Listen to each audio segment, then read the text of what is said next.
రండి పంతులు గారు. అమ్మా భూమి, ఇలారా.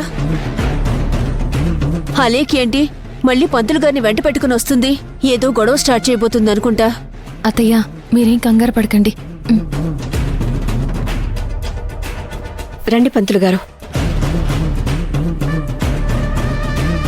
ఏంటత్తయ్యా, పంతులు గారు వస్తే పూజ 2 ప్లేసుల్లో జరుగుతుందని చెప్పారంట. ఏం భూమి, అప్పుడే వేరుపడిపోతున్నావా?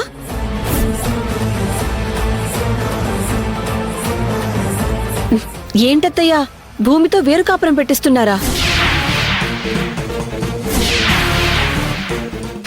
నాకు తెలిసి 2 పూజలు అంటే, ఒకటి నేను రాఘవ్ చేసుకోవటం, ఇంకొకటి భూమి మాధవ్ చేసుకోవటం. అయినా ఇక మీరు మావయ్య, మహాలక్ష్మి వదిన, శంకర్ అన్నయ్య అంటే వాళ్ళెక్కడో చోట కూర్చుంటారు. అంతేగాని వాళ్ళకి ప్రత్యేకంగా పూజ అంటే ఏముంటుంది?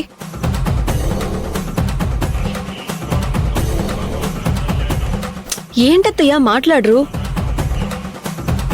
పాపం పంతులు గారు కన్ఫ్యూజ్ అయిపోయి ఇంటికి వెళ్ళిపోతున్నారు. నేనే కాదు ఒకటే పూజ ఉంటుంది, మీరేం కన్ఫ్యూజ్ అవ్వక్కర్లేదు, మీరు రండి అని నేనే వెంట పెట్టుకుని తీసుకొచ్చాను.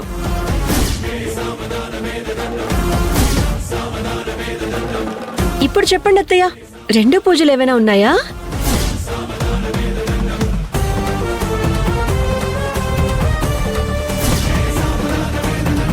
పోనీ నువ్వు చెప్పు భూమి, నువ్వు చెప్పగలవు కదా. 2 పూజ ఏమైనా ఉందా? అవునా లేఖ్య, బావగారు సుహాసిని కూర్చొని ఇంట్లో పూజ చేసుకోవాలని అనుకుంటున్నారు.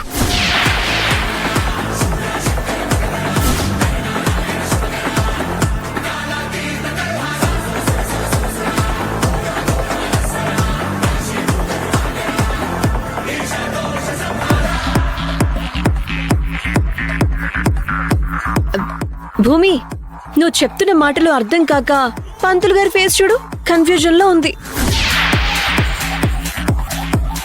2 పూజకి ముత్తైదువులు కూడా వస్తారు. చుట్టుపక్కల వాళ్ళు కూడా వస్తారు. అప్పుడే ఉంటుంది అసలు కథ.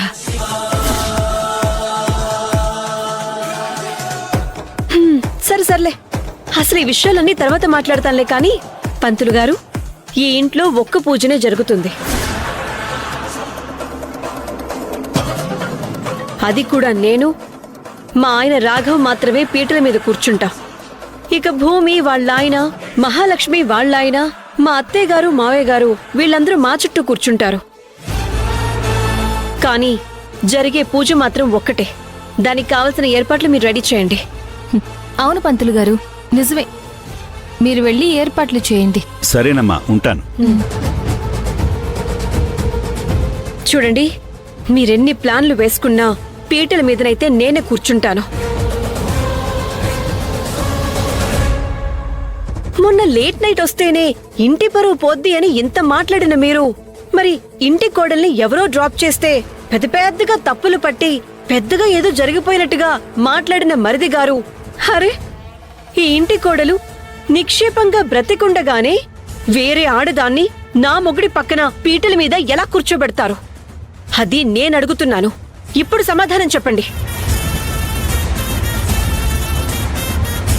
చెప్పండి అత్తయ్యా. అది కాదమ్మా, పూజ ఏదో చేయిస్తానంటున్నావు కదా, చేయించు. దానికి గొడవలెందుకు, అరవడాలెందుకమ్మా? పూజ విషయంలో ఎవరు ఎన్ని చెప్పినా ఇంట్లో ఒకటే పూజ జరుగుతుంది. అది కూడా బావగారు సుహాసిని మాత్రమే కూర్చుంటారు. రైట్, అదే చూద్దాం. నేను పక్కన కూర్చుంటానా, నిలబడి ఉంటానా, ముత్తైదువులతో ముచ్చట్లు పెట్టి కూర్చుంటానా అని అది నేను చూసుకుంటాను. కానీ బావ పక్కన కూర్చున్న ఈ సుహాసిని ఎవరో మీరే ఈ సమాజానికి తెలియజేయాలి.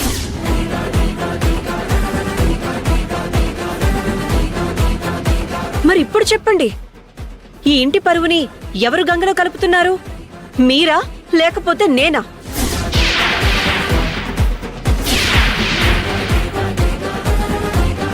ఈ ఇంటి కోడల్ని నేను బ్రతికుండగానే వేరే ఆడదాన్ని నా భర్త పక్కన పీటల మీద కూర్చోబెట్టి పూజలు చేయిస్తే అది వరలక్ష్మి పూజలా ఉండదు, క్షుద్ర పూజలా ఉంటుంది.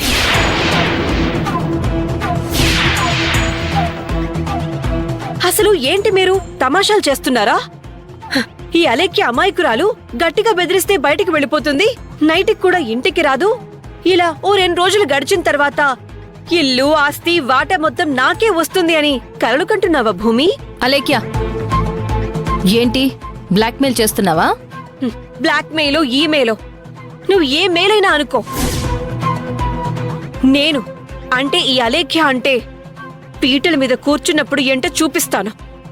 శివతాండవం అంటే ఎలా ఉంటుందో అది చూపిస్తాను. అలేఖ్య, నువ్వు చాలా ఎక్కువ చేస్తున్నావు. నేను ఎంత ఎక్కువ చేస్తున్నానో నువ్వంత సైలెంట్ గా ఉంటే నీకంత మంచిది.